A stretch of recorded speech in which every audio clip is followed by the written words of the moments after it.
আসসালামু আলাইকুম ভাই। ওয়ালাইকুম আসসালাম ভাইয়া। কি অবস্থা, কেমন আছেন? জি আলহামদুলিল্লাহ ভাইয়া, আলহামদুলিল্লাহ ভালো আছি ভাইয়া। কি করতেছেন এটা? এটা ওয়েস্ট বেল কানসাই করতেছি ভাইয়া। ও আচ্ছা, খুব সুন্দর। আপনার কাজের দক্ষতা তো আমি দূর থেকে দেখতেছি, ভালোই, খুব সুন্দর। ঘন্টায় কত পিস করে করেন? 120 ভাইয়া।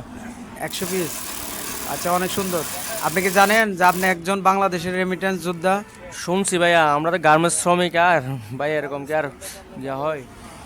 আপনি কিন্তু একজন রেমিটেন্স যোদ্ধা বাংলাদেশের। বাংলাদেশের জন্য আপনি খুব ভালো একটা অবদান রাখতেছেন, জানেন?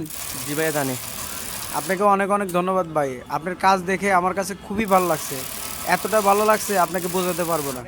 আপনাকেও ভাইয়া অসংখ্য ধন্যবাদ, আপনি একটা এরকম কথা আমাকে এসব বলার জন্য। কাজের ফাঁকে আপনি যে এত আমাকে একটা আনন্দ দিচ্ছেন, উৎসাহ দিচ্ছেন, এজন্য আপনাকে অসংখ্য অসংখ্য ধন্যবাদ ভাইয়া। ঠিক আছে, অনেক অনেক ধন্যবাদ। ভালোভাবে সুন্দরভাবে কাজ করেন। আমরাই তো মনে করেন যে বাংলাদেশের রেমিটেন্স যোদ্ধা, তাই না? জি ভাই, আমরা যদি নিজের দায়িত্বে কাজ থাকি, আমাদের শ্রমিক কোম্পানি না বাঁচলে আমাদের শ্রমিক বাঁচবে না, কোম্পানি না বাঁচলে আমাদের শ্রমিকের কাজও থাকবে না। সেজন্য আমরা কোম্পানির দিকে আত্মবিশ্বাস হয়ে আন্তরিকভাবে আমরা কাজগুলো করি, যেন কোম্পানি আমাদের অনেক এগিয়ে যায় সামনে।